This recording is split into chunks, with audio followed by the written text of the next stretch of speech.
Swastiastu. Nah, jadi Pak Mas Sampurno nanti yang dari CGP Angkatan 9 sebagai fasilitator juga akan mengadakan supervisi Pak. Nah, supervisi ini saya tunjukkan kepada salah satu rekan guru namanya Ibu Mahendra. Adapun rancangan tindakannya nanti yang memberikan itu ke Bapak, mohon izin mengganggu waktunya. Mungkin ya.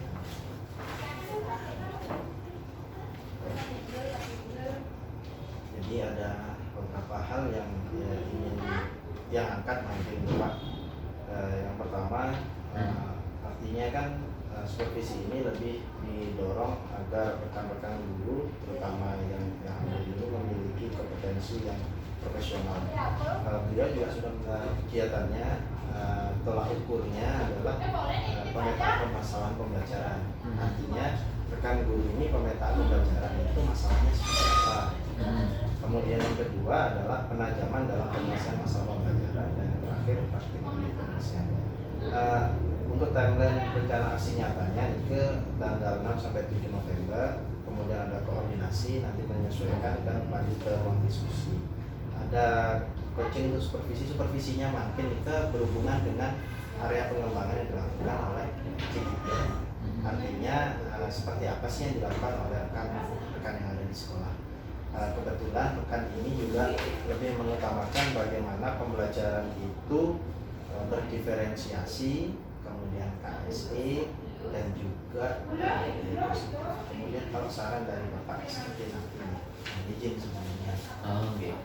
Saya kira kalau tahapan supervisi yang pertama kan mungkin sudah harus menghubungi guru yang akan dijadikan sebagai objek supervisi. Apakah sudah dihubungi? Sampun. Ya. Kemudian yang kedua mungkin bisa diajak pra supervisi. Artinya pra supervisi tentang apa, mungkin tagihan-tagihan, kesiapan daripada ibu gurunya yang akan disupervisi. Jadi artinya biar ada kesepakatan. Setelah itu kan ada kesepakatan apa, kesiapan. Saya kira setelah itu disepakati kan baru dilaksanakan sesuai jadwal mungkin. Jadi harapan kita ini bagus adalah salah satu untuk peningkatan kapasitas guru tersebut di dalam proses pembelajaran. Walaupun di sisi itu adalah di bidang studi yang berbeda kan, tapi yang namanya supervisi kan tidak selalu menyentuh isinya, tapi di proses. Karena saya yakin setiap guru memiliki proses dan tahapan yang sama. Kira itu masukan dari saya kan cuma itu saja. Yang penting Bapak selaku pelaksana ini dan kiranya itu ada kesepakatan apa yang ingin dilaksanakan dan apa yang menjadi masukan-masukan nanti itu juga didiskusikan. Jadi di observasi pun juga seperti itu. Jadi setelah observasi pun harus diajak ngobrolin tentang proses apa sih yang bisa diperbaiki, proses apa yang sudah positif, jadi tidak hanya negatifnya disampaikan, tapi positifnya. Saya kira itu mungkin nanti mohon disiapkan juga formatnya mungkin. Nah, format supervisi itu seperti apa? Siapa tahu ini bisa menjadi salah satu pedoman saya khususnya sebagai kepala sekolah dan mungkin teman-teman yang saya tugaskan sebagai supervisor di SMK 1. Kalau bisa dibikin secara digital itu lebih bagus. Kalau bisa kan seperti itu karena bapaknya kan juga di IT. Saya kira itu Pak. Jadi silakan selama melaksanakan kegiatan jadi coaching ini untuk supervisi akademik ini sebagai aksi nyata ya dalam proses CGP yang ke-9. Itu saja. Mungkin nanti juga akan koordinasikan di wakil kurikulumnya lagi setelah koordinasi dengan Bapak. Kemudian untuk prakteknya kita rencanakan kalau tidak salah di minggu depan. Kemudian selanjutnya setelah observasi nanti hasilnya akan disampaikan. Mungkin ini ke Mantan yang dibuka mungkin sudah melakukan dan untuk Om Santi.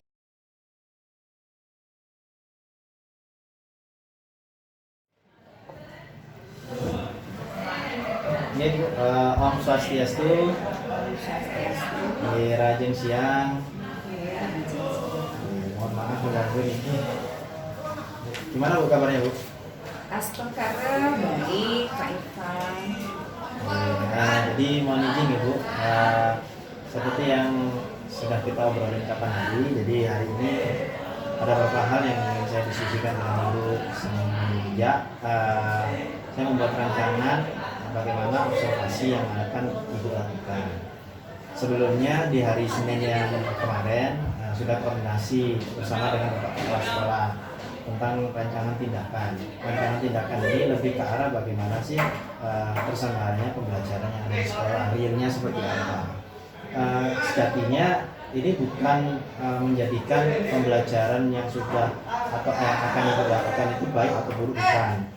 Kenapa seperti itu? Karena yang lihat adalah potensi pembelajaran yang berkualitas yang akan Ibu tampilkan, terutama dari beberapa perbedaan ya. Ini merupakan suatu aset dari kita yang kebetulan diproduktif, sedangkan Ibu non produktif. Itu pasti ada hal yang baru.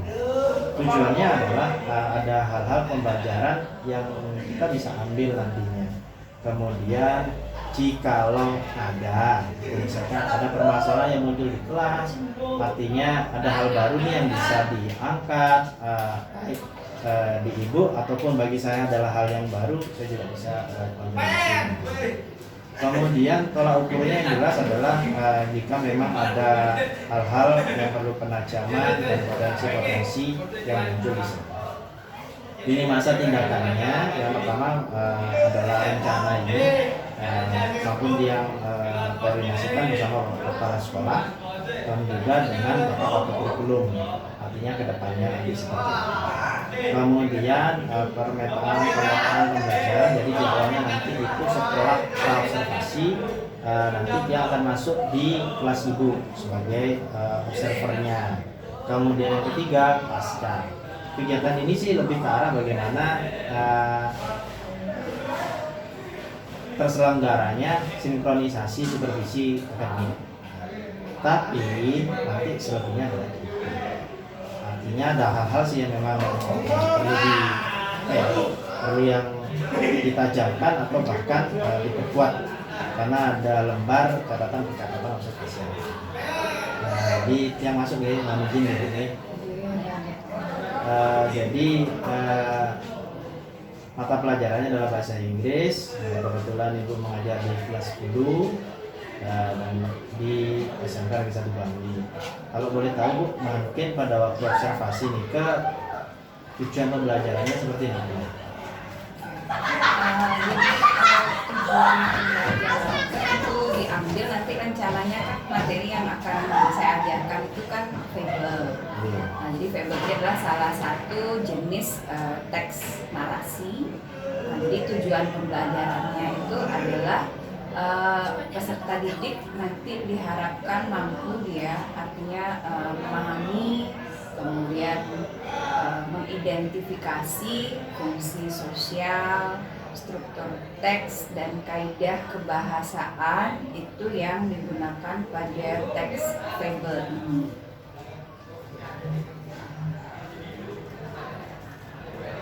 Ada lagi Bu? Kalau misalnya saya ceritakan mungkin di alurnya mungkin ya. Boleh. Jadi alurnya nanti rencananya pada saat nanti penerapan di kelas itu pertama saya mulai dulu dengan memberikan siswanya nih ke beberapa pertanyaan pemantik. Jadi saya ambil itu salah satu fable yang pada umumnya itu saya yakin sudah dekat dengan siswa-siswa nanti saya di kelas. Itu saya ambil ceritanya si kancil. Nah, jadi di sini yang pertama yang saya harapkan siswa tersebut mampu dulu menganalisis teks yang diberikan ini adalah fable gitu. Nah, jadi seperti itu. Kemudian di situ saya sudah mulai mengarahkan siswa ke tujuan pembelajaran yang utama. Jadi di situ mereka sudah mulai saya arahkan untuk menganalisis ini bagian dari orientasinya yang mana, Dia jadi udah mengarah ke struktur teksnya, jadi kemudian konfliknya yang mana, kemudian bagian resolusinya yang mana, kemudian terakhir saya arahkan mereka untuk menemukan moral values atau pesan moral dari fable si kancil tersebut. Nah, jadi setelah siswa tersebut mampu merespon dengan positif, nah disitu saya menarik kesimpulan berarti siswa ini sudah siap nih untuk belajar, karena sesuai dengan mata pelajaran saya bahasa Inggris, berarti saya sudah memiliki peluang nih untuk memasukkan fable bahasa Inggris ke siswa tersebut gitu. Jadi pertama mereka akan saya bagi dulu menjadi beberapa kelompok. Kemudian nanti setiap kelompok itu saya bagikan sebuah fable. Nah, fable yang saya ambil ini nanti akan saya bagikan ke kelompok itu adalah fable dari negara Eropa. Dan fable yang saya sajikan nanti ke siswanya itu ada dalam bentuk teks, jadi ada di buku paket mereka. Kemudian saya juga menyajikan dalam bentuk video. Nah, ini untuk memfasilitasi keragaman kebutuhan belajar siswa. Jadi di sini saya menerapkan diferensiasi konten dulu Pak Irfan. Jadi saya menyediakan pilihan kepada siswa jadi sesuai dengan minat mereka gitu. Jadi nanti mereka mau memilih bahan ajarnya seperti apa. Kemudian setelah itu saya mulai mengarahkan siswanya nanti kegiatan mereka, tujuan mereka dengan kelompoknya apa gitu. Nah, itu kurang lebih hampir sama dengan kegiatan yang mereka lakukan di awal tadi. Jadi mereka akan menganalisis struktur teks itu pada fable yang mereka sudah terima sebelumnya dengan kelompoknya. Jadi nanti mereka ditugaskan untuk mencari bagian orientasinya yang mana, kemudian konfliknya itu terjadi di bagian mana, kemudian resolusinya pada bagian mana, kemudian terakhir itu kegiatan pamungkasnya itu mereka adalah menemukan pesan moral dari fabel yang mereka dapatkan. Nah, biasanya itu untuk pesan moral itu jarang sekali tersurat, jadi biasanya tersirat. Nah, disitulah mereka harus mengembangkan kemampuan berkomunikasi dan berelasi mereka untuk memberikan kesimpulan itu terhadap fabel yang mereka dapatkan. Karena tujuan utama dari pembelajaran materi fable ini adalah transferring moral values. Jadi mentransfer itu pesan moral. Nah, di sini yang ingin saya kedepankan itu adalah mengembangkan karakter berkebinekaan global pada siswa. Jadi selain sebelumnya mereka mengembangkan karakter mandiri dalam penyelesaian tugasnya bersama kelompoknya, kemudian kemampuan berkomunikasi, berelasi, di sini yang ingin saya tekankan adalah juga mengembangkan karakter berkebinekaan global mereka dari fable-fable yang mereka dapatkan dari beberapa negara di Eropa. Nah, jadi di sini mereka tentu akan memiliki wawasan yang lebih terbuka, gitu. Jadinya mereka tuh belajar juga dari kebudayaan negara luar, gitu ya. Jadi dari sana itu yang ingin saya kembangkan. Kemudian nanti itu kegiatan terakhir mereka itu adalah mempresentasikan hasil diskusi mereka itu di depan kelas. Nah, ini sebenarnya tujuan utama dari pembelajaran bahasa Inggris itu adalah mengembangkan keberanian mereka, itu kepercayaan diri mereka dalam berkomunikasi dengan menggunakan bahasa Inggris. Nah, jadi di sini yang dikembangkan adalah kompetensi public speaking siswanya. Jadi ini kan dalam setiap pembelajaran saya di kelas itu saya selalu itu membagi siswa itu menjadi beberapa kelompok, karena di sini tujuannya adalah untuk mengurangi beban mereka. Kenapa mengurangi beban mereka? Karena saya menyadari pelajaran bahasa Inggris itu pada beberapa siswa itu menakutkan dalam artian mereka tuh sudah melabeli diri mereka tuh udah nggak bisa gitu. Padahal setelah saya tanya, misalnya apakah kamu ingin memiliki kemampuan berkomunikasi dengan bahasa Inggris yang baik, mereka jawabnya iya semua gitu. Nah, jadi kan di sini saya ketemu masalah nih sebenarnya. Gimana nih caranya menggabungkan memenuhi keinginan mereka, tetapi tanpa membuat mereka merasa terbebani. Jadi setiap pembelajaran tersebut selalu saya arahkan mereka berdiskusinya dalam kelompok. Ini banyak yang saya lakukan dari tujuan pembelajaran sampai area pengembangan yang ingin saya tanyakan juga rutin lah. Area pengembangan ini lumayan banyak dan bahkan benar-benar terperinci sekali. Namun ada hal yang juga menurut saya itu menjadi penasaran ya. Jadi ketika siswa mulai beri dirinya kalau bahasa Inggris itu menakutkan. Jadi itu sebuah tantangan ya mungkin tadi. Kalau misalkan itu sebuah tantangan, strategi-strategi yang diterapkan tadi itu kan lebih banyak melakukan diferensiasi ya. Diferensiasi, kemudian KSE juga sudah diterapkan, terutama budaya positif ini juga sudah masuk. Nah, kira-kira strategi yang dipersiapkan, apalagi ada puncak pamungkasnya itu adalah present dan keberanian motivasi diri peserta didik yang mau menjadi anak positif. Kira-kira apa strategi yang dipersiapkan? Oke, jadi sebenarnya mungkin tadi di awal terlalu panjang lebar gitu ya, mungkin ya. Nah, jadi strategi itu yang saya ambil nanti dalam pembelajaran Fable ini di kelas itu intinya itu adalah problem based learning.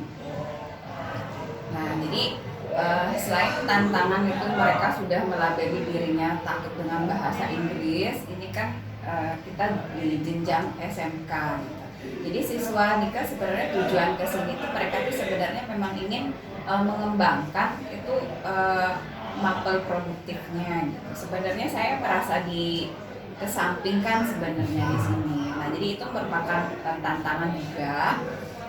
Kemudian kenapa saya ambil problem based learning? Nah, itu sebenarnya ingin membuat nanti pelajaran bahasa Inggrisnya ini bermakna buat mereka. Jadi sesuai dengan konteks otentiknya mereka nanti. Jadi itu yang berusaha saya kembangkan. Makanya di situ setiap pembelajaran bahasa Inggris seperti yang sudah saya katakan tadi itu saya sebisa mungkin membuat mereka kerjanya dengan kelompok. Jadi selain memang untuk mengurangi beban secara psikologis mereka, jadi mereka merasa oh saya udah ada teman, nggak perlu takut, kita selesaiin sama-sama. Itu yang sebenarnya ingin saya kembangkan. Jadi kalau strategi yang ditanya, mungkin salah satunya ya problem based learning itu yang nanti akan saya terapkan. Jadi artinya dari problem based learning ini ya, itu distrategikan dari berkelompok ini ya. Jadi mungkin juga bisa saya ambil dari Tutar Sebaya ini ya. Namun yang saya dapat dari awal pembicaraan kita dari awal hingga akhir, ada kata-kata poin yang saya ambil. Yang pertama adalah ibu lebih menguatkan bagaimana anak itu berani menggunakan bahasa Inggris secara aktif. Itu yang saya dapat. Kemudian yang kedua adalah setelah berani menggunakan alur, sebelum berani tersebut mereka harus mencari dan mengidentifikasi pesan yang ada di dalam fabel. Apalagi ibu tadi menyebutkan kalau misalkan kita bisa menggunakan kebijakan global dengan melihat kisah-kisah fabel-fabel yang ada di Eropa. Dan biasanya pesan moralnya malah tersirat.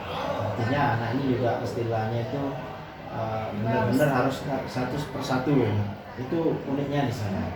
Tapi sebagai catatan saya sangat tertarik dengan kata ibu tadi adalah di jenjang SMK terkadang mata pelajaran non produktif itu dipandang sebelah mata dalam hal itu, dan memandang bahasa Inggris adalah mata pelajaran yang menakutkan dan melebeli diri mereka. Nah ini yang menjadi masalah. Mungkin kalau catatan dari saya sangat tertarik dan saya ingin segera melihat observasi nanti di kelasnya Ibu seperti apa, apakah label ini muncul ataukah bahkan setelah dari pembelajaran Ibu malah label ini malah tidak muncul sama sekali. Kira-kira kalau misalkan kita menjadwalkan observasinya kapan ya? Mungkin bisa di hari Kamis ini Pak Irfan. Kebetulan saya semester ini hanya mengajar satu kelas ya, di kelas 10, sisanya itu kelas 12. Kalau kelas 12 nih mungkin kurang memungkinkan karena memang mereka baru datang dari PKL, praktik kerja lapangan, jadi saya masih mengejar materi dengan pemberian latihan soal di sana. Jadi tidak memberikan pembelajaran secara intensif, jadi yang terstruktur lah bisa di kelas 12. Mungkin kebetulan dia juga tanggal hari Kamis tanggal 16 November juga bisa mengikuti itu, namun sebelum kita menyepakati kira-kira apa yang sudah kita dapat di percakapan ini, nanti hasilnya mungkin ini juga yang kasihkan ke kepala sekolah sebagai panduan dan juga kepada kurikulum, artinya sebagai laporan apa saja yang nanti akan kita observasi. Mungkin yang muncul di alur yang ada di modulnya Ibu, di modul ajarnya Ibu, silakan nanti dilengkapi yang masuk dari awal hingga akhir. Mungkin sebelum kita tutup ada yang ingin disampaikan? Mungkin ada yang perlu saya siapkan selain modul ajar Pak Irfan atau bagaimana? Nanti teknisnya apakah Anda datang aja gitu apa gimana? Oke, nanti sebenarnya dia hanya memberikan checklist saja. Checklistnya ini lebih ke arah apa yang sudah Ibu tuliskan di modul ajar itu apakah sudah muncul. Karena sejatinya kan itu kan skenario, bisa jadi muncul, bisa jadi tidak. Namun di kegiatan tertentu itu kan memang harus dia memang mungkin hanya checklist saja. Nanti Ibu tetap aja anggap saja tidak ada saya di sana. Sama nih, ini mungkin nikah mantan mungkin setelah yang tulis nanti kita bisa tanda tangan ini sebagai sebuah. Mohon maaf kalau misalnya ada kata-kata yang kurang berkenan, yang diucapkan nih Ibu. Silakan habis ini kita kembali ke pembelajaran satu dulu dengan Pak Santi.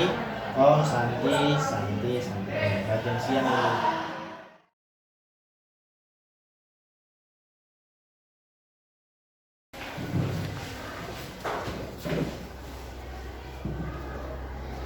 Stand up, please. Teacher, please.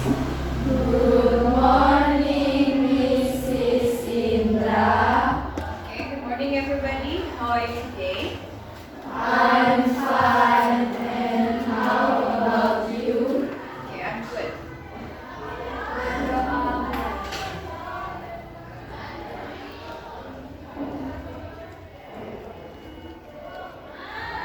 Berdoa.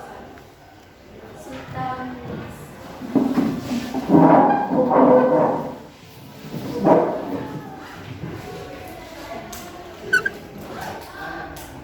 Oke, baik anak-anak. Sebelum kita mulai kegiatan belajar hari ini, akan cek kehadiran kalian.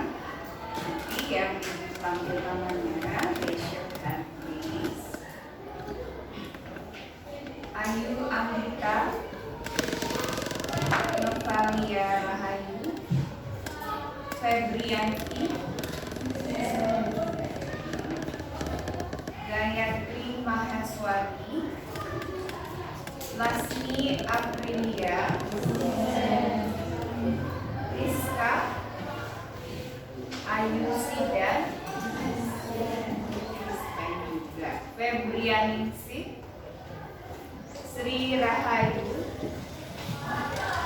Nisa Wulandari,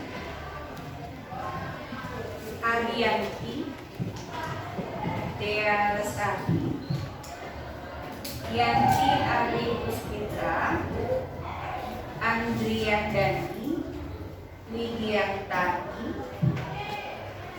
Wulandari, Julia Pratiwi,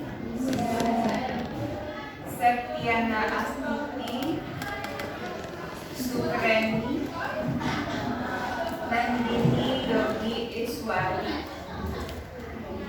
Oke, baik anak-anak, sebelum kita mulai kegiatan belajar hari ini. Jadi pada pertemuan sebelumnya, ada yang masih ingat nggak kita belajar apa?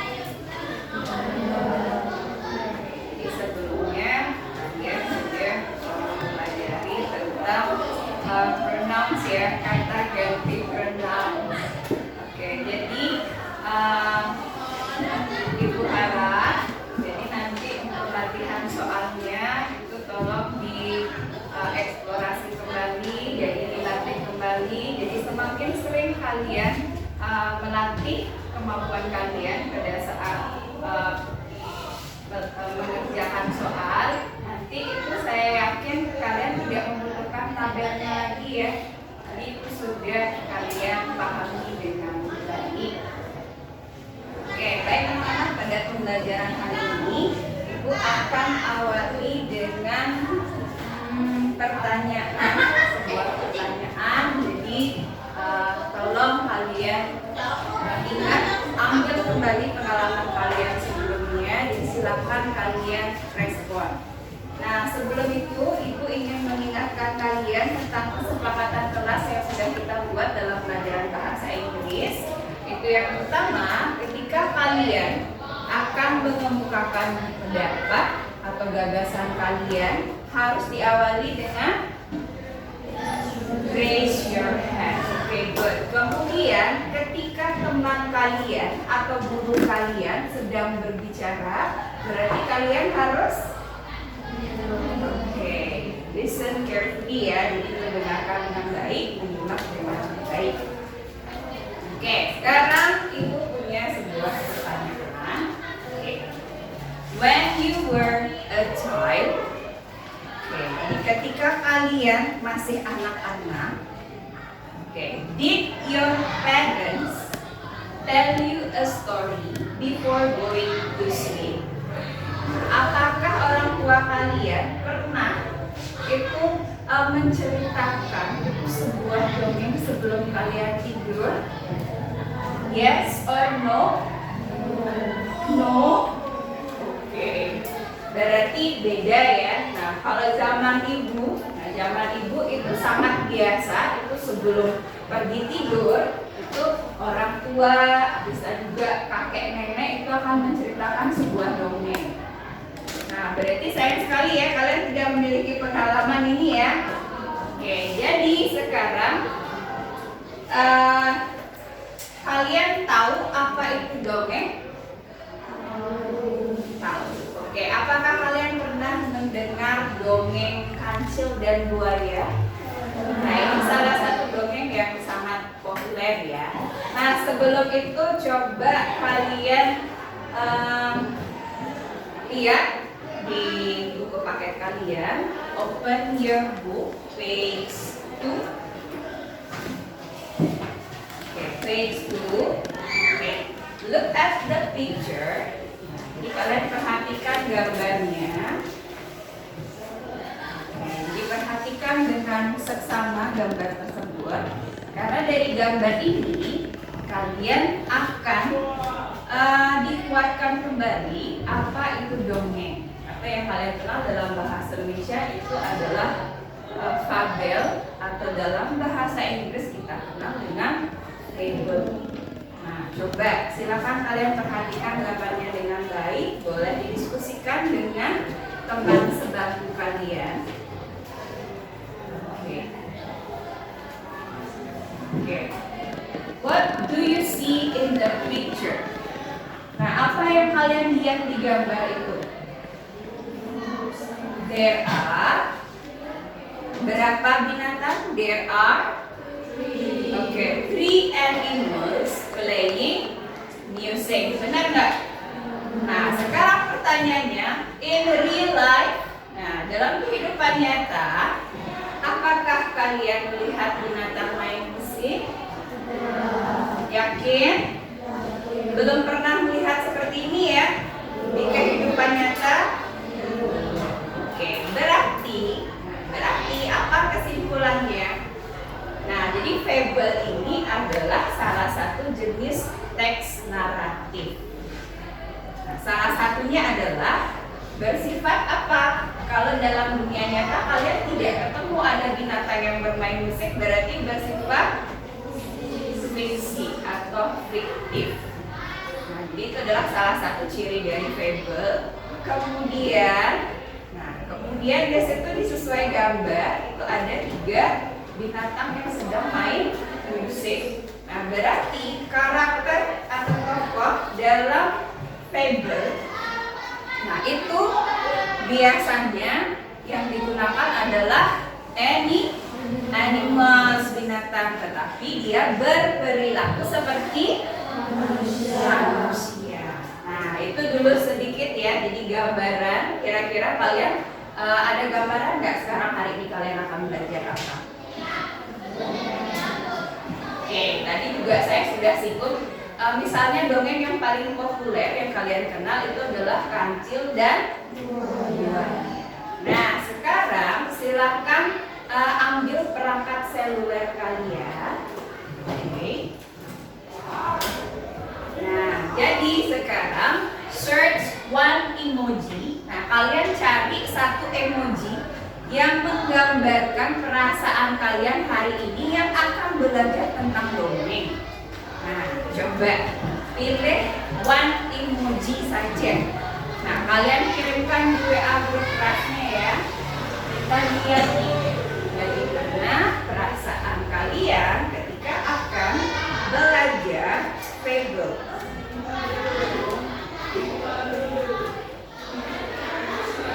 Oke, hanya one emoji ya, nggak usah ditulis dengan kata-kata. Jadi emoji ini akan mewakili perasaan kalian.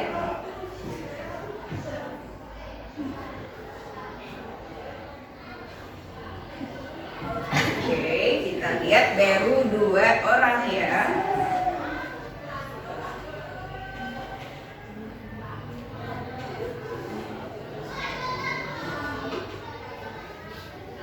Oke, baru 3, 4. Oke, yang lain ditunggu.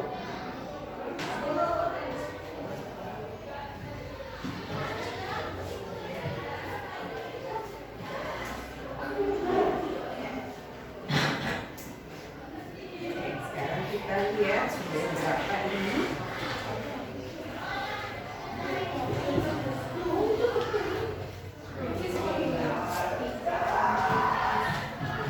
Coba Selsi. Nah, Selsi ini menggambarkan perasaannya gimana kalau emojinya ada 3 hati. Nah, itu artinya apa? Selsi yang mana? Raise your hand, please. Oke. Gimana perasaan kamu ketika akan belajar tentang dongeng nih hari ini gitu? Kamu memilih emoji yang ada 3 hatinya. Itu artinya apa? Very happy atau very excited. Oke. Kemudian ada emoticon hati banyak, kemudian ada bintang, terus ada yang ini yang lucu nih, yang kacamata nih.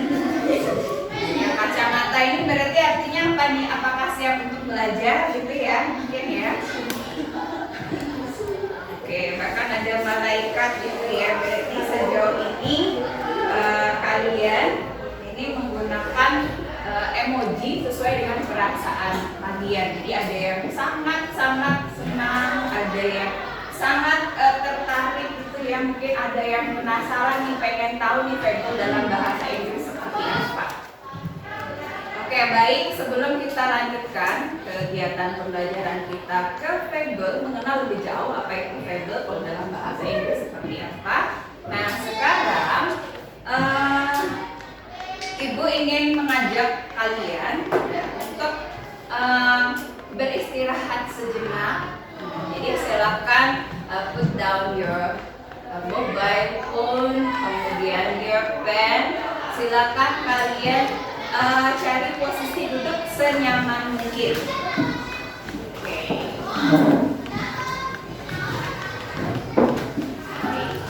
Nah, ini adalah salah satu teknik bagaimana kita mengelola emosi yang sudah kalian rasakan tadi agar nanti sikap kalian dalam belajar itu lebih positif, pikiran lebih jernih gitu ya harapannya. Nah, silakan dulu posisikan dulu kalian di tempat duduk yang nyaman, posisi yang nyaman.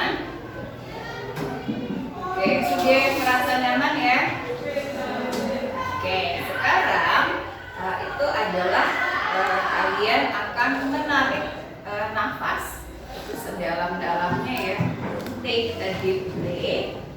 Nah, itu yang akan kalian lakukan dalam hitungan 3. 1, 2, 3.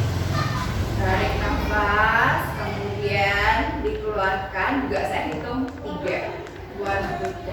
Jadi pelan-pelan, dan itu akan kita lakukan sebanyak 3 kali. Nah, nanti setelah kalian melakukan itu, coba kalian observe, amati kira-kira apa yang berubah dari diri kalian. Apakah perasaan kalian, pikiran kalian, sikap kalian itu seperti apa? Nah, jadi ini tentu tujuannya adalah untuk menyiapkan kalian untuk belajar biar lebih fokus nanti belajar value. Oke, bagaimana, sudah jelas ya petunjuknya ya? Oke, sekarang kita mulai. Take a deep breath.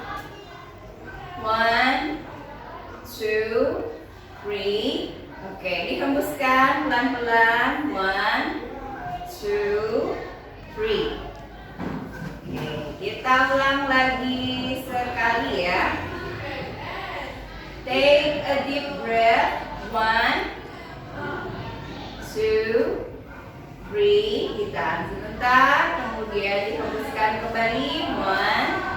1, 2, 3. Perlahan-lahan. Oke, coba posisi duduknya dibenerin lagi. Ini lagi sekali aja ini ya. Kita akan lihat nih gimana perubahannya nanti.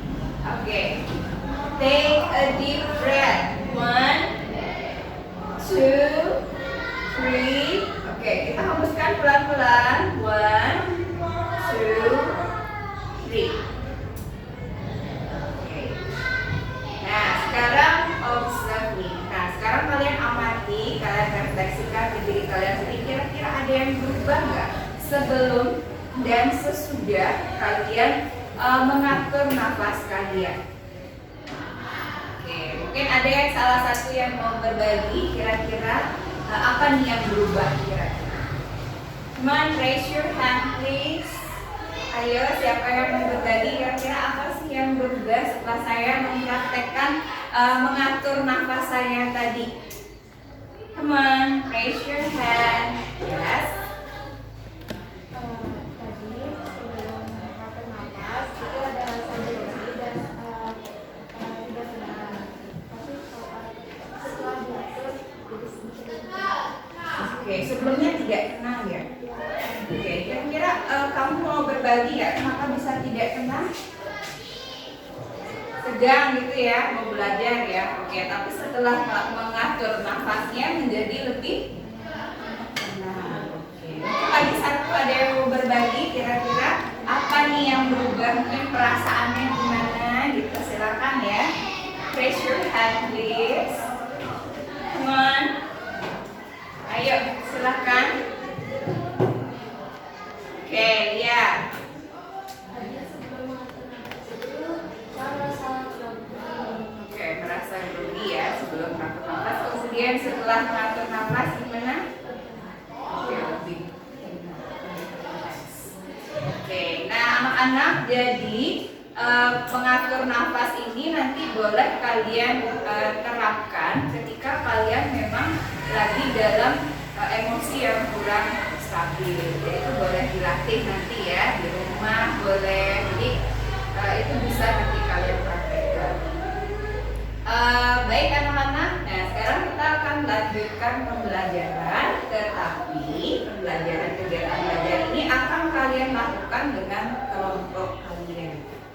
Oke, jadi di sini kalian akan dibagi menjadi 4 kelompok. Nah, jadi pembagian kelompok ini kita tentukan dengan menghitung 1, 2, 4. Nah, silakan dihitung dari sana. 1, 2, 3, 4, 1, 2, 3, 4. Oke. Nah, sekarang silakan kalian duduk dengan teman kalian masing-masing. Jadi 1 kumpul sama yang 1, 2 sama yang 2, 3, 4. Silakan. Kemudian diatur mejanya senyaman mungkin ya, biar memudahkan diskusinya berjalan dengan baik.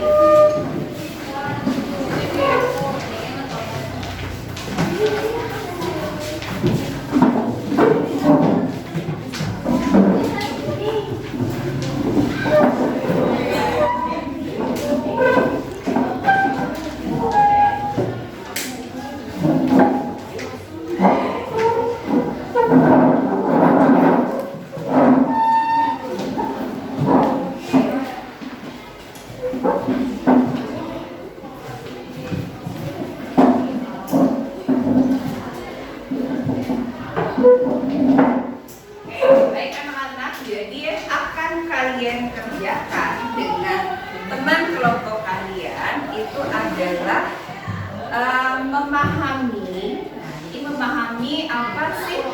fungsi sosial, kemudian struktur teks dan kaidah kebahasaan dari fable.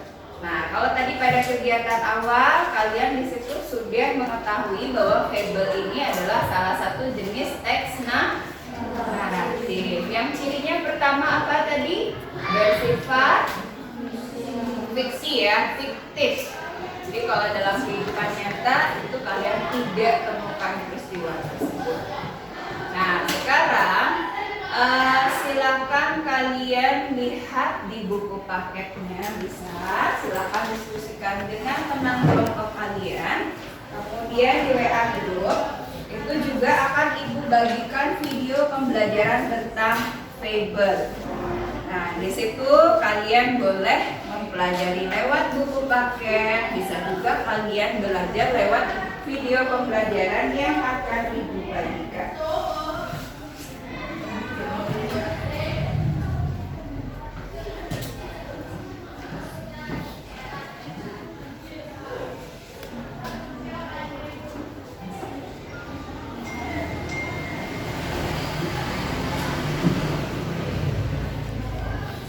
Jadi apa nih yang akan kalian kerjakan, diskusikan dengan teman kelompoknya, itu bisa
baik anak-anak, time is up. Ini nggak terasa 15 menit waktu diskusinya sudah selesai ya.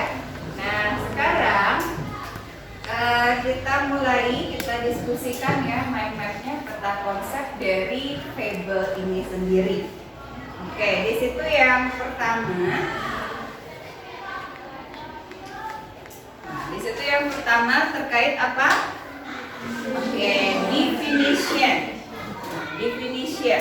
Nah, jadi dari hasil diskusi kalian dengan teman kelompok kalian, tadi ibu lihat ada yang belajar asik dari video pembelajaran ya di sebelah sana, kemudian ada yang asik lewat buku paket yang disajikan, kemudian di sini ada yang lewat video di sana dan lewat buku paket yang disajikan. Kira-kira definisi what is fable? Oke, yes.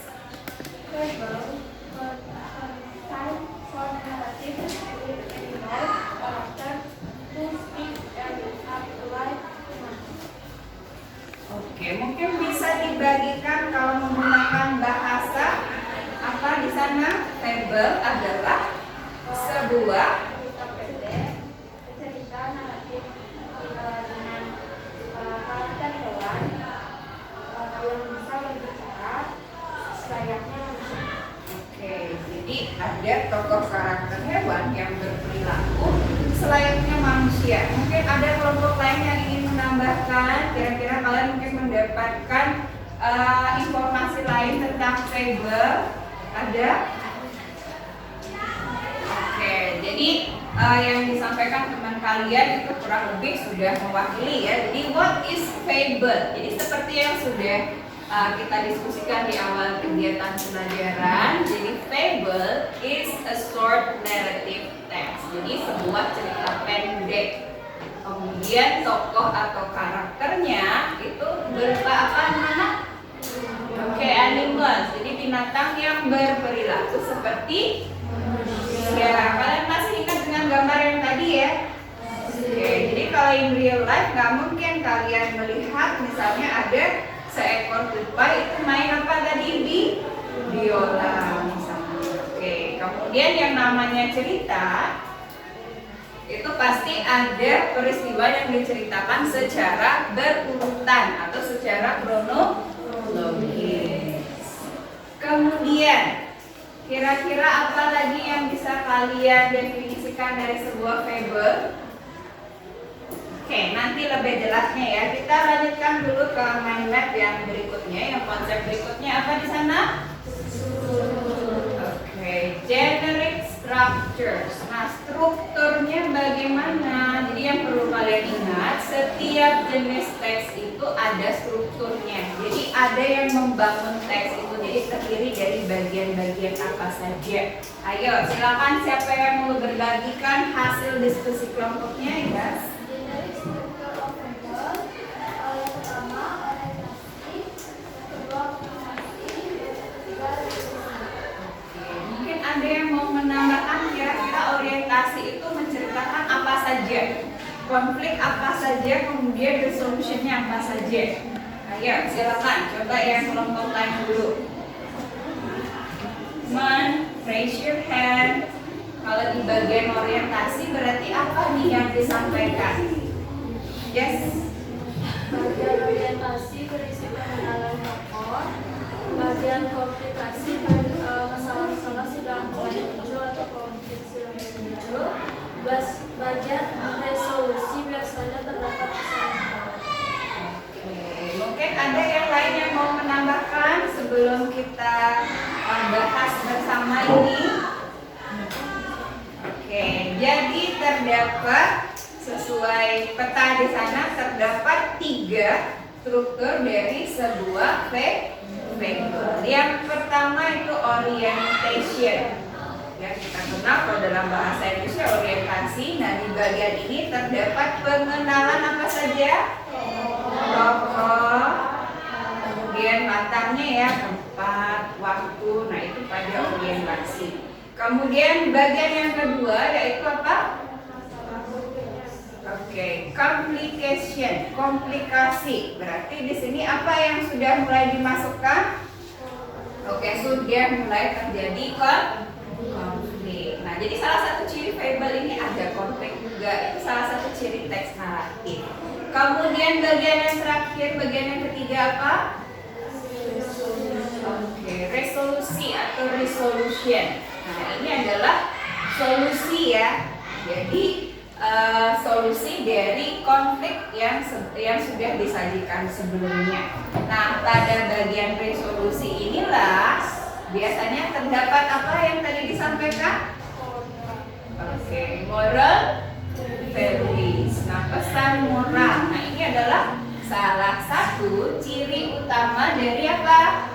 Facebook. Nah, kemudian bisa nggak kalian dari sini kira-kira fungsi sosial atau fungsi dari teks fable ini apa? Kalau kalian kaitkan dengan moral values tadi, kira-kira apa ya fungsi dari fable ini? Apa fungsi? Oke. Mengajarkan atau memberikan nasihat kepada pembaca, apalagi yang baca anak, supaya mampu belajar dari cerita-cerita yang ada di fable. Oke, good. Yang lain gimana? Ada yang mau menambahkan fungsi sosial dari teks fable ini apa? Kalau kalian kaitkan dengan pesan moral atau moral values, ada?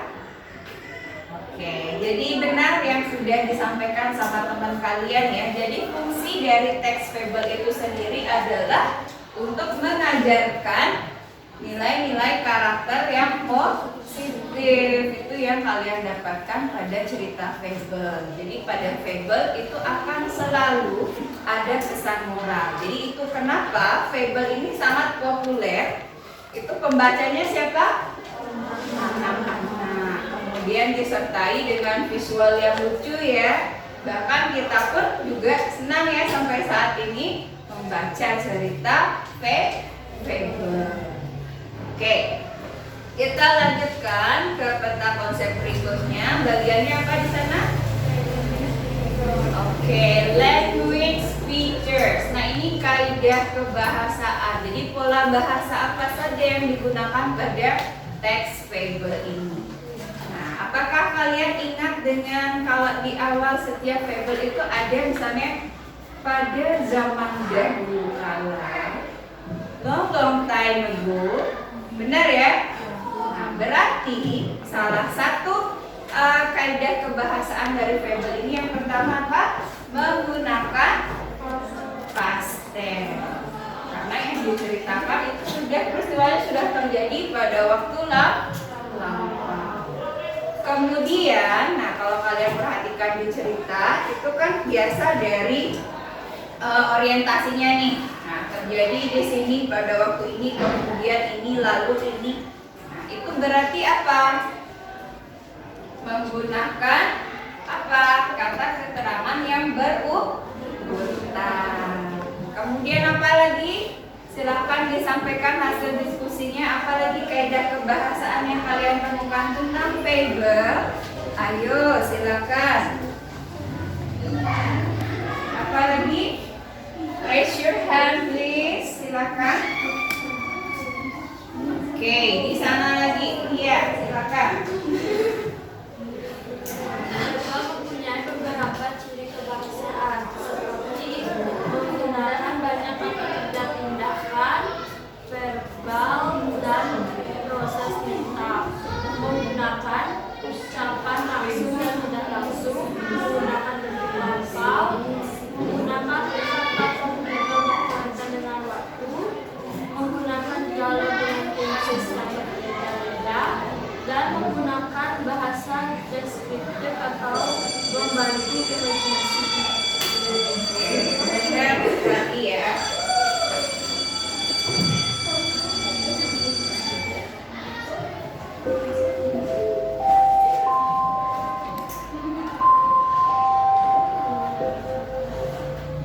Perhatian, waktu istirahat telah tiba. Kepada seluruh siswa, silakan istirahat. Dihimbau kepada para siswa yang membeli jajanan untuk membuang sampah di tempat yang telah disediakan. Terima kasih.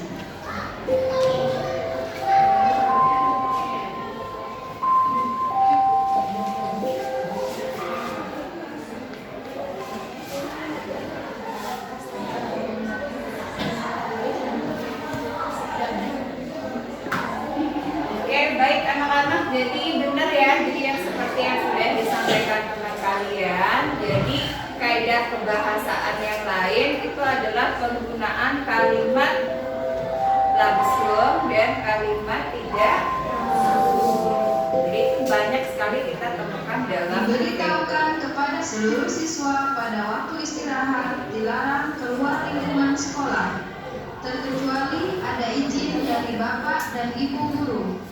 Terima kasih.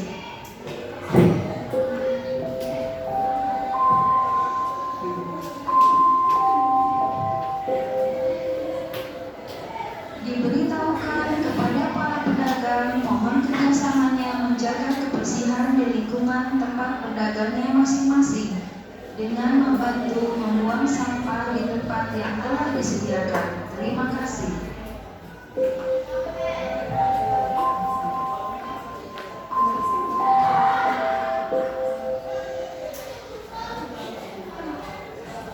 Oke, baik anak-anak. Jadi seperti yang sudah disampaikan sama teman-teman kalian tadi ya. Jadi ciri-ciri atau kaidah kebahasaan yang digunakan pada fable itu yang pertama adalah past tense. Karena itu ceritanya sudah terjadi pada waktu lampau. Kemudian ada penggunaan kata keterangan waktu yang berurutan. Jadi kemudian, nantinya gitu ya. Kemudian kaidah kebahasaan yang berikutnya seperti yang disampaikan sama Lia tadi apa? Terdapat penggunaan kalimat langsung dan kalimat tidak langsung. Jadi itu sering sekali kita temukan pada teks berbentuk fable. Oke, kira-kira dengan mengisi mind map ini, kira-kira apa kalian sudah memahami apa itu fable? Sudah. Oke, yakin? Oke, coba sekarang kita kita teliti dulu kira-kira udah paham apa betul. Oke, sebelum kita kegiatan pembelajaran intinya, nah sekarang Ibu ingin kalian mengingat kembali cerita fable yang populer ya, itu Kancil dan Buaya. Oke, sudah ingat? Oke, sekarang kita mulai dari bagian orientasinya. Nah, pada fable Kancil dan Buaya, nah kira-kira bagian orientasinya yang mana? Yo, raise your hand please. Kira-kira bagian orientasi pada fable Kancil dan Buaya itu pada bagian mana? Silakan.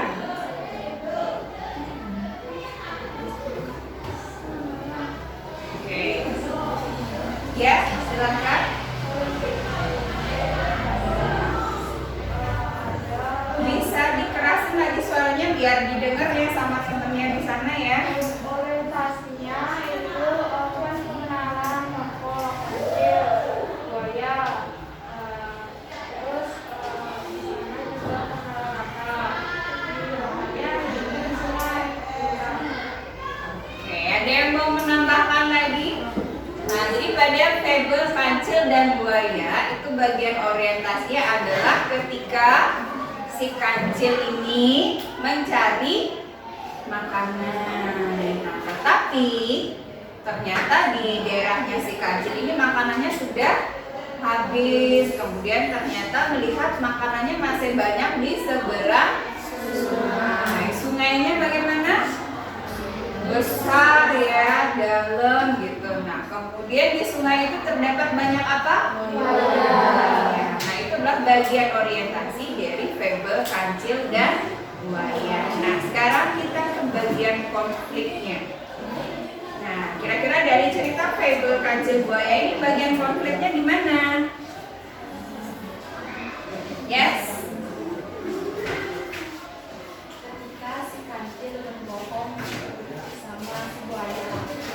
Ketika si Kancil berbohong sama si Buaya. Ada yang mau menambahkan lagi bagian konfliknya yang mana pada fable Kancil dan Buaya? Oke. ketika Kancil lapar. Ketika Kancil lapar. Ada lagi yang mau menambahkan bagian konflik dari fable Kancil dan Buaya yang mana? Yes. Kancil menyeberangi sungai. Ketika si Kancil menyeberangi sungai. Ada lagi yang punya pendapat berbeda ya? Ketika Kancil lapar tetapi tidak tahu bagaimana cara menyeberangi yang Buaya. Oke. Ada lagi?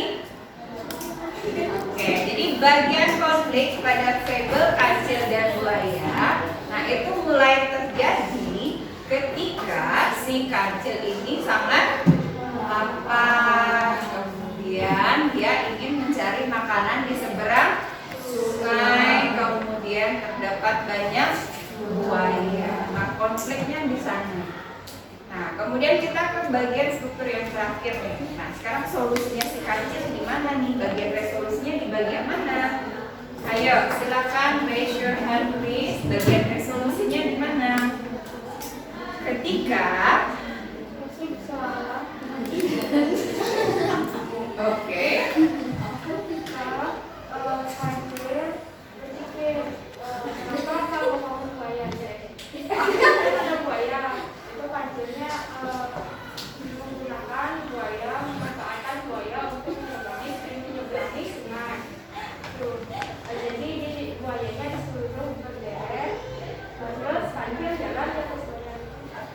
Oke, ada lagi yang punya masukan lain, ide lain, kira-kira bagian resolusinya di sebelah mana?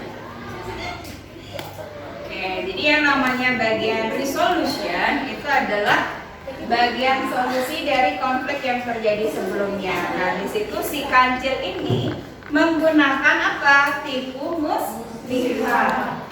Jadi dia menyuruh si buaya ini untuk berbaris berderet ya. Nah, sehingga si kancil ini gimana? Mampu menyeberangi sungai. Kemudian si kancil pun gimana? Bisa makan, laparnya hilang. Nah, selesai. Jadi dia udah dapat solusi gitu kan. Nah, sekarang kira-kira dari cerita kancil dan buaya ini, kira-kira pesan moral apa yang bisa kalian simpulkan? Oke. Kita harus pandai, cerdik, dan kreatif dalam menghadapi suatu masalah dan jangan pernah merasa kuat dengan badan atau otot yang besar lalu bisa menindas yang lemah. Wow, oke. Silakan yang lain coba. Ada yang punya pendapat berbeda nih? Pesan moral dari cerita fabel kancil dan buaya. Ada? Oke, jadi menurut teman kalian tadi kita harus cerdik gitu ya. Kita harus cerdik. Jadi kalau dalam setiap masalah kita harus cerdik. Kemudian pesan moral yang lain mungkin yang bisa kita dapatkan dari kancil dan buaya ini adalah Jangan mudah membohongi. Oke, silakan. Oke, berarti harus waspada ya. Jadi jangan mudah dibohongi. Nah, itu cerita fabel kancil dan buaya yang sangat populer. Nah, di situ kalian sudah memahami ketiga struktur dari cerita sebuah fabel. Nah, kira-kira sampai di sini, do you have any question? Kira-kira sudah mulai memahami ya struktur dari fabel ya? Oke. Coba yang group 1 raise your hand please. Group 1. Oke, grup 1 silakan diambil ke depan ya. Nah, nanti di setiap balik kertas itu sudah ada sebuah fabel. Nah, jadi nanti ini akan kalian diskusikan dengan kelompok kalian. Di situ kalian akan menentukan struktur teksnya. Jadi seperti yang kalian lakukan pada fabel si kancil tadi. Silakan salah satu diambil ke depan. Kemudian grup 2. Oke, silakan grup 3, grup 4, silakan menyesuaikan, silakan diambil saja, bawa kembali ke tempat duduknya ya.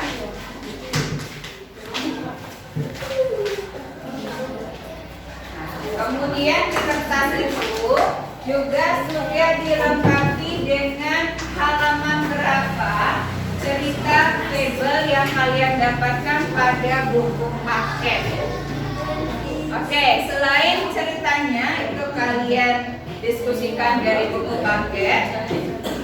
Sekarang Ibu akan bagikan videonya. Nah, video fabel itu sesuai dengan yang kalian dapatkan itu di WA group ya. Jadi silakan dicek.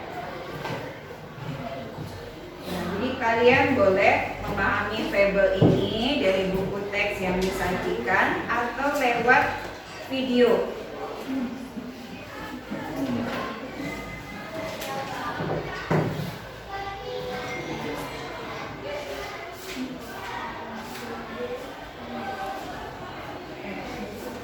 Oke, silakan dikerjakan. Jadi kalian tentukan struktur teks dari fabel yang kalian dapatkan.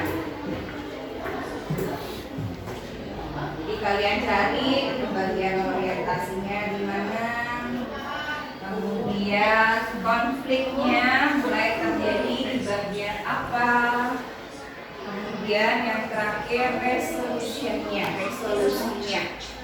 Kemudian jangan lupa yang terakhir kalian harus menentukan, mendiskusikan, menyimpulkan kira-kira pesan moralnya apa dari fabel yang kalian dapatkan.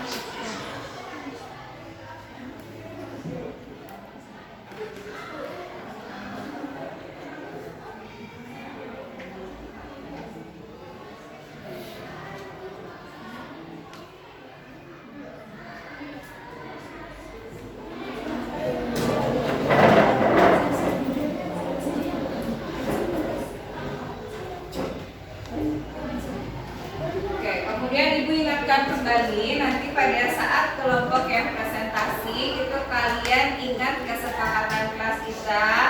Jadi perhatikan temannya yang sudah presentasi dengan baik. Oke, kita mulai saja presentasinya ya.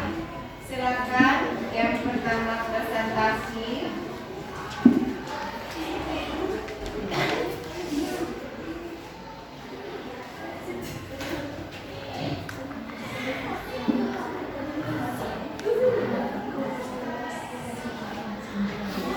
Oke, silakan di depan kelas.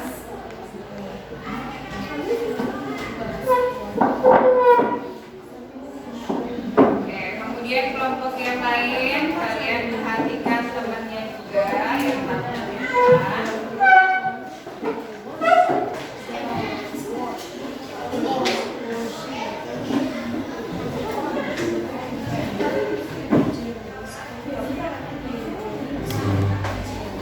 Oke, yang lain tolong tenang ya.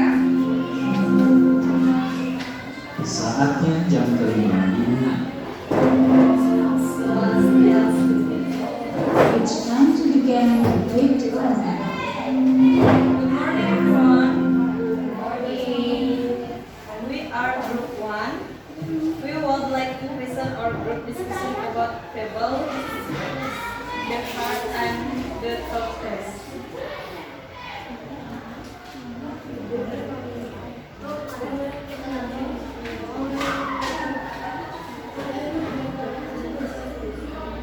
Karena di sini kami hanya mendapatkan penggalan cerita yaitu The Hare and the Tortoise, kelinci dan kura-kura.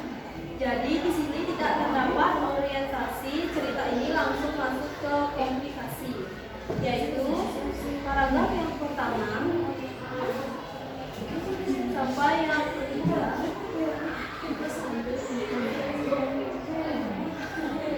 He was making fun of the one. That's all our presentation. Thank you for your attention. Goodbye. Give applause to Group 1. Oke, sebentar. Nah ini fable yang diceritakan oleh Group 1 itu judulnya adalah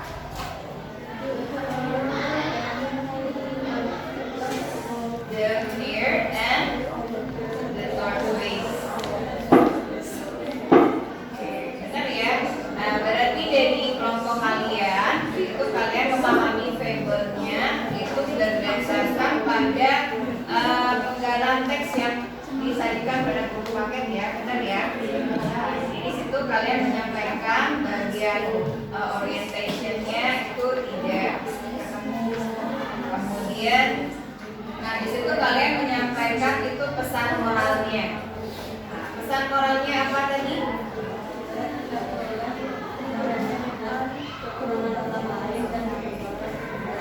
Jadi tidak boleh meremehkan kelemahan orang.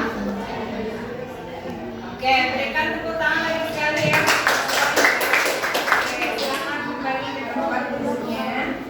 Nah, sekarang kita lanjutkan ke grup 4. Oke, silakan.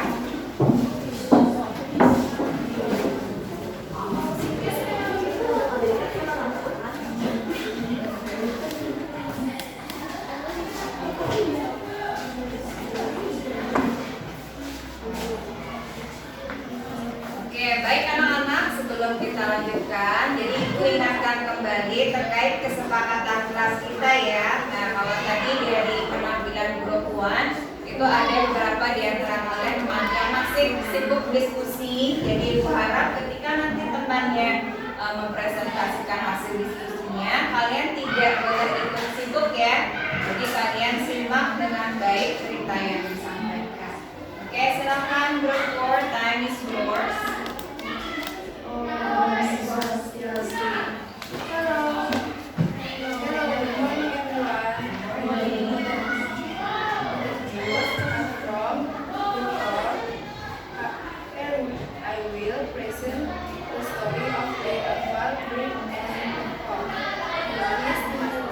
The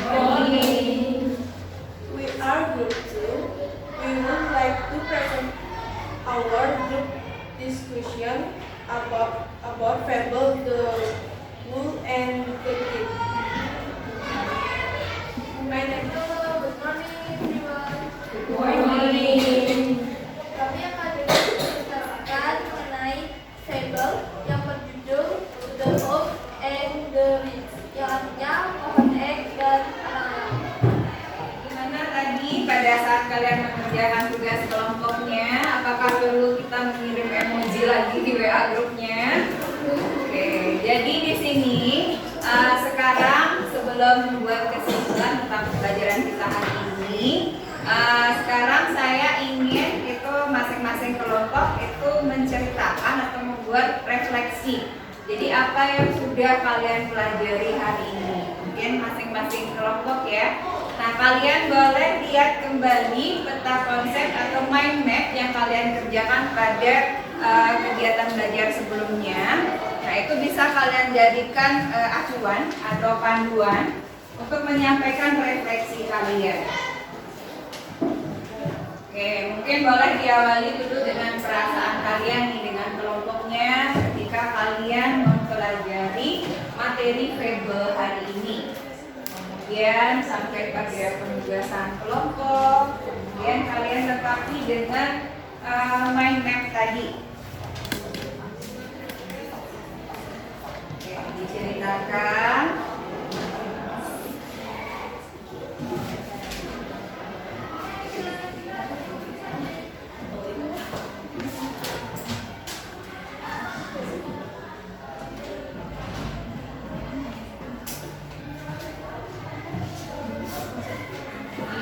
Karena tadi dimulai dari grup berapa tadi ya? Presentasinya? Grup 1 ya. Oke, dari grup 1 itu yang terakhir kita mulai dari grup 3 ya. Grup 3 ya, yang tadi tampil terakhir kemana? Oke, grup 3 coba. Oke, coba disampaikan refleksinya. Kira-kira bagaimana perasaan kalian pada saat belajar hari ini ke materinya fable, kemudian apa yang kalian pelajari, itu boleh mind map-nya kalian jadikan panduan ya. Silakan perwakilan saja.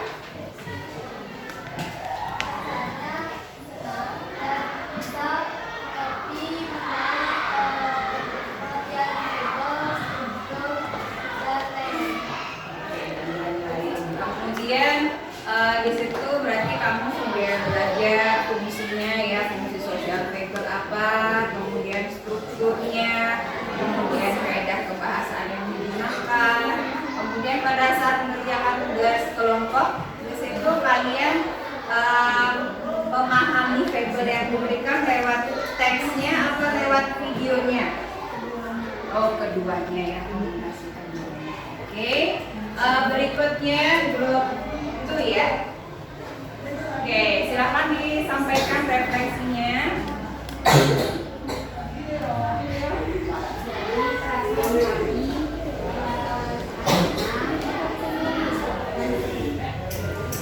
Oke, apa yang kamu pelajari hari ini tentang fable?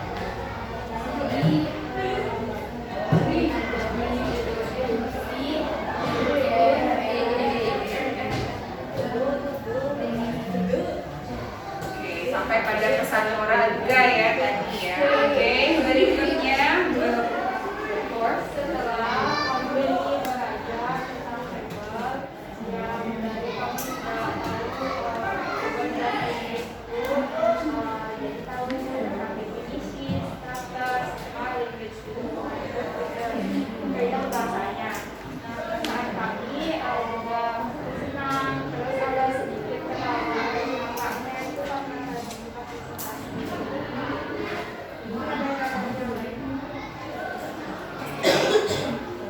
Oke, kita lanjutkan dulu ke grup yang terakhir, grup 1. Silakan refleksinya disampaikan. Jadi perasaan kami hari ini senang, tapi juga grogi. Oke, grogi ya. Di depan tadi ya. Ya, tapi dengan pembelajaran hari ini kami bisa menambah pengetahuan dan tahu lebih banyak tentang fable seperti struktur dan kebahasaan dalam fable. Oke, sebelum kita lanjutkan ke kesimpulan ya, jadi bukan balik dari saya, boleh kita berikan give big applause to all of you. Oke, jadi tadi secara keseluruhan itu senang ya, karena kalian belajar apa hari ini? Dongeng ya. Nah, jadi itu sangat melekat buat kalian, bahkan saya pun masih sangat menyukai fable. Nah, kemudian yang perlu kalian semua itu sudah berani tampil di depan kelas. Dari situ kalian sudah berusaha itu menggunakan apa? Bahasa Inggris. Walaupun yang tadi Ibu masih dengar itu baru di awal sama di akhir, benar nggak? Benar ya. Nah, jadi ini adalah tempat belajar kalian, tempat kalian berproses. Jadi kalian tidak boleh berhenti sampai di sini ya. Nanti kalau hari ini di awal sama di akhirnya, tapi besok dan seterusnya yang saya harapkan nanti presentasinya full menggunakan bahasa Inggris. Oke, kemudian kalian hari ini itu sudah mempelajari tentang struktur teks dari fable. Ada 3, benar nggak? Apa saja ya? Orientasi, orientation.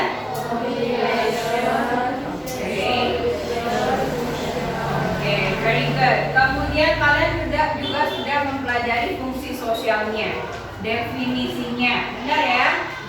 Nah, jadi fable ini itu sering digunakan sebagai alat untuk memberikan pendidikan karakter kepada anak. Benar? Kenapa bisa begitu? Oke, very good. Karena pada setiap fable itu terdapat moral value. Jadi ada pesan moralnya di sana. Kemudian dari keempat kelompok tadi yang sudah tampil di depan, nah di situ yang ibu sajikan itu adalah fable yang berasal dari negara Eropa. Kalau dari penulisnya itu dari Yunani di sana ya. Nah di sini yang ibu harapkan itu adalah kalian itu memiliki karakter berkebinekaan global. Jadi tidak apa-apa kalian memiliki pikiran terbuka. Jadi kalian bisa belajar dari mana saja walaupun itu adalah negara Eropa ya. Nah jadi itu budayanya berbeda, tapi dari sana kalian bisa memperoleh pengalaman yang positif. Jadi karakter-karakter positif yang ingin dikembangkan gitu ya. Nah kemudian karena hari ini waktunya sudah habis, mungkin pada kegiatan berikutnya itu bisa kita mantapkan. Jadi tolong kalian eksplorasi kembali, jadi pelajari kembali materi tentang fable. Nanti Ibu akan berikan berupa soal-soal latihan kuis tentang fable. Oke, jadi mungkin itu saja untuk pembelajaran hari ini. Do you have any question?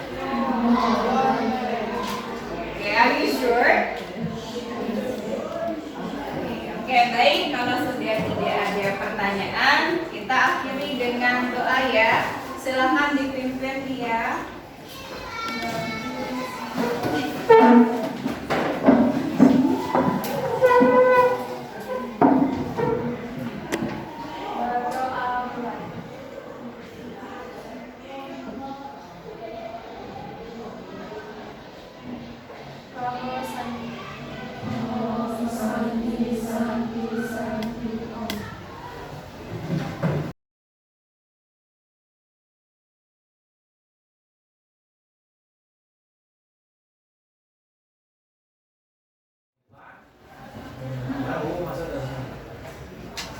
Swastiastu. Swastiastu Pak Iqbal. Oke, Rajeng semua ya, selamat pagi. Mohon maaf nih Bu, mengganggu waktunya Ibu kembali. Tidak sama sekali. Tidak ya Bu ya. Gimana Bu kondisinya? Ya, sebentar, baik-baik saja. Pak Irfan bagaimana? Alhamdulillah sehat juga. Hari ini ada pembelajaran di kelas? Ada 2 kelas Pak Irfan. Tapi sekarang masih istirahat sih. Siap. Mohon izin ya Ibu, jadi kemarin lebih tepatnya minggu lalu kita sudah melaksanakan observasi di kelas ya. Ada beberapa catatan yang dapat dan itu juga mungkin sebagai penguatan yang sudah Ibu lakukan di kelas. Kalau misalkan memohon waktu Ibu sebentar ya, kita akan ngobrol bincang-bincang sebentar. Yang mau ulang dulu. Apa Ibu tidak keberatan? Oh, Tidak ya? Siap. Jadi kapan hari di pra observasi ada beberapa hal yang catat. Yang pertama adalah dari tujuan pembelajaran ibu sudah menyebutkan CP-nya di sana. Kemudian pada waktu di observasi kelas juga sudah ibu tampilkan. Luar biasa, memang sudah ditampilkan secara menyeluruh dan tidak secara parsial nantinya. Kemudian aspek dan strateginya ini yang dapat kalau sebelum observasi adalah membaca. Jadi peserta didik ini mampu untuk membaca dan menangkap informasi yang ada di teks naratif fabel tersebut. Kemudian setelah itu mempresentasikan karena ada beberapa alur yang memang harus muncul di fabel. Yang terakhir pengembangan untuk pembelajaran berdiferensiasi yang dapat memang ibu nih memunculkan karena ada sempat menempelkan kertas, kemudian peserta didik menceritakan, itu juga sudah masuk di sana. Kemudian terakhir pesan moral dari 4 kelompok kemarin, jadi pesan moralnya juga udah dimunculkan. Kemudian dari pesan moral ini memang sih tersirat nih, tapi peserta didik mampu memberikan pengungkapan dan ekspresionis. Yang menjadi catatan pengamatan menurut dia, karena strategi yang dikembangkan ada PBL, jadi problem based learning, bekerja dengan kelompok udah juga dimunculkan. Kemudian pembagiannya juga sudah dimunculkan. Kemarin di pra observasi ibu sempat menyebutkan jadi kadang-kadang bahasa Inggris itu terjudge kalau pasti harus disuruh berbicara. Karena disuruh berbicara makanya dilatih untuk penambahan pengalaman baru dengan cara speaking, presentasi di depan kelas. Itu juga sudah ibu tampilkan. Untuk hari ini kira-kira sebagai referensi ibu itu apa ya? Setelah kemarin perencanaannya seperti apa, kemudian implementasi seperti apa, terus kemudian kalau sekarang refleksi dari ibu, silakan. Baik Pak Irfan, mungkin secara umum gitu yang ingin saya refleksikan itu adalah pengalaman pada saat siswa dengan kelompok tersebut mungkin mengidentifikasi cerita dongeng yang mereka dapatkan di Kendall, karena memang dongeng yang saya sajikan pada saat itu adalah berbahasa Inggris gitu ya. Jadi tantangannya di sana, jadi siswa itu harus mengembangkan keterampilan berelasinya. Jadi mereka berkolaborasi pertama untuk memahami dulu fabel yang mereka dapatkan. Nah, jadi caranya memahami itu adalah dengan mengisi strukturnya dulu. Jadi mereka mencari dulu yang mana orientasinya, kemudian konfliknya yang mana, kemudian reorientasinya yang mana. Karena sesuai dengan problem based learning, ini masalah mereka itu kan menemukan pesan moral ya. Jadi kebetulan dari keempat fabel ini semua memang saya amati itu tersirat. Jadi benar-benar kelompok tersebut, siswa dengan kelompoknya itu harus mengembangkan keterampilan bernalar kritis mereka juga di sana. Kemudian yang saya lihat pertamanya memang mereka masih mengalami kendala di sana ya. Nah, tetapi setelah saya lihat hasilnya sampai pada presentasi, jadi semua kelompok itu berhasil gitu. Jadi berhasil menentukan pesan moral dari fabel yang mereka dapatkan. Kemudian karena dari awal tujuan pembelajaran tersebut itu kan yang ingin saya kembangkan adalah meningkatkan kemampuan public speaking mereka. Jadi keempat kelompok ini memang belum menampilkan yang terbaik, tapi saya sangat mengapresiasi mereka karena mereka berani tampil di depan, kemudian berusaha itu menggunakan bahasa Inggris, walaupun yang kelihatan itu pada saat pembukaan dan akhir presentasinya, tetapi pada saat mereka menceritakan strukturnya mereka sudah mencoba menggunakan bahasa Inggris. Di situ saya melakukan pendekatan juga. Jadi biar presentasinya mereka bermakna, itu saya istilahnya mengarahkan mereka menggunakan juga bahasa Indonesia. Karena dari keempat fable itu saya ingin semua siswa itu satu kelas itu mendapatkan 4 pesan moral hari itu gitu. Jadi agar pembelajaran yang saya terapkan kemarin itu memang bermakna buat mereka, khususnya nanti pada pembelajaran karakter. Jadi itu sih yang saya amati. Jadi kendalanya memang pada saat memahami fable, kemudian pada saat penemuan pesan moral tersebut. Mungkin itu yang bisa saya sampaikan dari refleksi saya. Iya, terima kasih. Nah, jadi yang tangkap adalah ada beberapa poin, ada 4 poin yang kita tangkap. Jadi sebagai refleksi Ibu, jadi pengalaman siswa identifikasi ini perlu ada pengembangan relasi kolaborasi.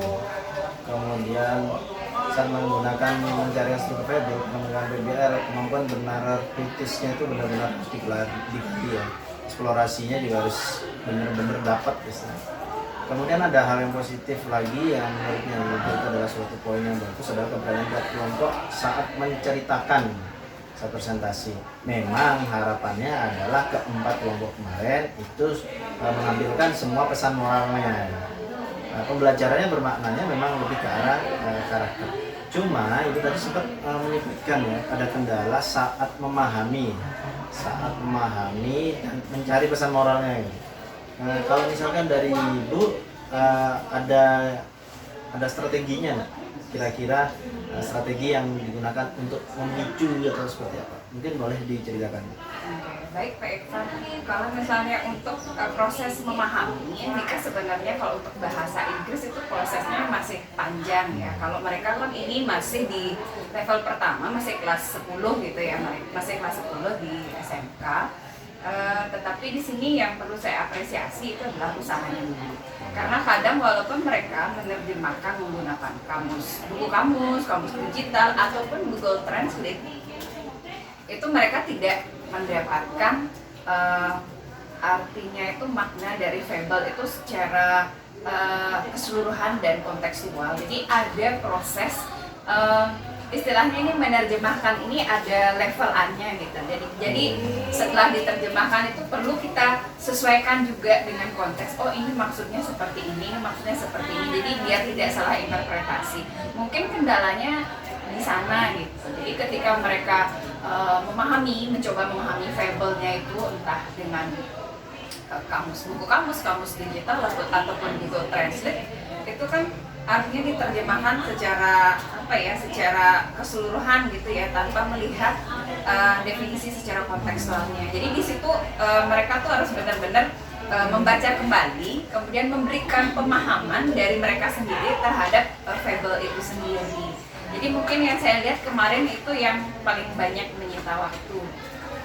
Setelah mereka memahami itu, mereka dengan gampang sebenarnya mencari strukturnya. Oh, orientasinya pada bagian ini, kemudian konfliknya mulai ini, reorientasinya mulai ini. Nah, kendala berikutnya yaitu pada saat mereka akan menyimpulkan pesan moralnya. Kalau strateginya sih ini lebih ke korelasi ya. Jadi mereka tuh benar-benar memang harus meningkatkan keterampilannya mereka untuk berelasi, kemudian bernalar kritisnya juga harus meningkat, karena memang mereka tersirat gitu loh di fable-nya. Tapi kalau dilihat dari pembelajaran kemarin itu kurang lebih saya setuju gitu dengan pesan moral, memang seperti itu. Oke, jadi yang tangkap strateginya Ibu itu yang pertama dari penjabarannya Ibu, sepertinya level penerjemahannya itu seperti bahasa sehari-hari ya, jadi perkata itu sepertinya ya. Jadi ini yang menurut Ibu perlu ada pemahaman lebih dalam, karena level penerjemahannya harus ada konteks yang tidak salah interpretasi. Kemudian strategi keterampilan berelasi dan menalar kritis, bertukar pikiran gitu ya. Misalnya bisa satu siswa ini kayaknya ini deh, oh ini ada yang nambahin tadi, oh bukan kayak ini. Nah disitulah mereka sekarang masuk ke ininya berarti karakter pengambilan pengambilan keputusan, keterampilan pengambilan keputusan yang terakhir. Jadi mulai deh mereka memutuskan yang mana nih yang dipilih dari sekian banyaknya ide itu dari tentang pesan moral kata Campbell. Siap. Jadi yang lagi ada dapat tambahan lagi setelah adanya keterampilan berrelasi, pengenalan tujuannya adalah untuk sharing ya. Kita sharing, ini ada poin lagi yang dapat yaitu pengambilan Ya keputusan. benar, itu yang terakhir keterampilan ini. Keterampilan pengambilan keputusan. Hal ini ketika pada waktu yang ikut observasi di kelasnya Ibu melihat pengambilan keputusan, sepertinya mereka sudah levelnya sudah mahir ya Bu ya, untuk pengambilan keputusan ini. Kenapa kok saya berikan seperti itu? Karena mereka dengan cekatan yang saya lihat, dan mereka juga sudah mencoba. Mungkin itu yang ini ya, ini strateginya Ibu juga ini yang akhirnya muncul di sana. Kalau misalkan ada pilihan kedua Bu, itu misalkan strategi tersebut belum benar-benar mengena apa yang ingin Ibu capai. Ada opsi lain enggak? Oke, jadi begini ya Pak Irfan, kalau di kurikulum Merdeka itu kan memang ciri utamanya ada kita memasukkan pembelajaran karakter kan pembelajaran. Jadi dari sekian banyak teks naratif dengan memunculkan fable ini pun sebenarnya adalah suatu strategi. Kenapa sih harus fable gitu? Nah, kalau fable ini kan istilahnya itu sangat dekat dengan anak. Kalau mereka kan masih peralihan dari anak remaja sampai di levelnya saat ini tuh dongeng itu masih merupakan sesuatu yang menarik gitu buat mereka. Apalagi pada saat di kelas itu saya juga membagikan keempat fable itu dalam bentuk video gitu. Saya lihat juga beberapa anak melihat memahami itu dari videonya dulu, kemudian mereka masuk ke proses memahami gitu, baru menentukan pesan moralnya. Jadi memunculkan fable ini sebenarnya juga merupakan suatu strategi ya pertamanya. Kemudian apa lagi tadi pertanyaan? Opsi lain ya, selain Ibu mengembangkan berdasarkan relasi, analisis hingga pengambilan keputusan. Tadi Ibu sempat mengatakan karena ini kurikulumnya Merdeka sebenarnya fable ini kan pembelajaran naratif dongeng. Dia itu hal yang suatu yang menarik dalam kehidupan sehari-hari bisa digali. Kemudian Ibu sajikan dalam video sehingga dapat memberikan sebagai penentuan pesan moral. Alur selanjutnya apakah sampai seperti itu, apa ada alur berikutnya?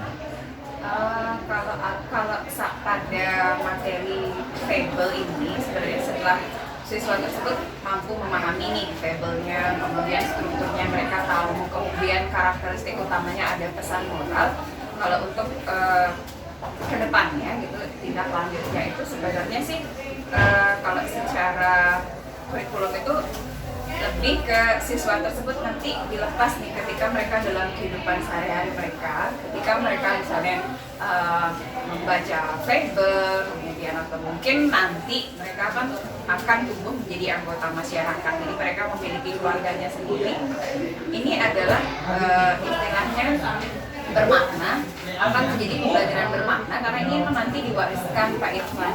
Ketika mereka ingin anak-anaknya gitu ataupun anak didik ya, siapa tahu mereka jadi guru atau gimana, fable ini bisa dijadikan strategi yang sangat efektif untuk mengajarkan siswanya tentang karakter-karakter yang baik. Jadi yang tangkap adalah ini opsi yang kedua makin tajam ya Bu ya. Jadi setelah ada fable ini dalam bentuk video untuk menemukan pesan moral, ternyata tindak lanjutnya ya Bu itu lebih ke arah implementasi real ya. Karena di pembelajaran bermakna. Kenapa seperti itu? Karena ada strategi pembelajaran karakter, menemukan karakter melalui pesan dongeng. Oke.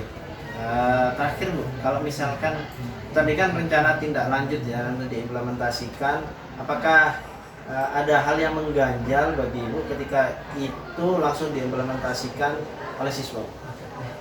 Apa kira-kira? Apa ada yang mengganjal? Apa itu sepertinya siswa ini sepertinya kalau seperti ini tidak ada masalah atau seperti itu? Kalau setiap habis pembelajaran itu kan saya biasa mengadakan refleksi diri juga. Kemudian saya harus konfirmasi juga dong ke siswanya gitu. Jadi bagaimana tadi pembelajaran tentang fable gitu. Saya tanya beberapa siswa, bahkan saya juga mengajukan pertanyaan ini secara keseluruhan di kelas gitu ya setelah pembelajaran fable. Itu kebanyakan mereka menyampaikan senang sama fable-nya gitu, video yang disajikan juga senang. Cuman kendalanya masih sama. Jadi masih merasa tertantang untuk memahami gitu, karena memang kalau bahasa yang disajikan di fable, apalagi itu ditulis sama native speaker, itu pasti berbeda. Jadi berbeda dengan ketika misalnya saya menulis fable sendiri, pasti bahasanya ini akan lebih mudah dipahami sama siswa gitu. Jadi kendalanya di sana. Kemudian ketika saya tanya, susah nggak menemukan pesan moral? Jawabannya malah nggak gampang Bu, ketika mereka sudah memahami fable-nya. Jadi mereka otomatis gampang, dan bahkan mereka juga mengatakan, oh berarti bener ya Bu ya, kalau fable ini memang khusus disusun ini memang untuk anak-anak, jadi gampang sekali dipahami. Kita harus bagaimana, jadi kita harus gimana nih biar mempunyai karakter baik, jadi anak-anak yang baik, jadi seperti itu. Jadi konfirmasi yang saya lakukan ke siswa itu memang kendala utamanya adalah pada saat memahami fable-nya. Siap. Berarti Ibu ini sudah termasuk sering melakukan ini ya, refleksi ya di hampir setiap pembelajaran ya.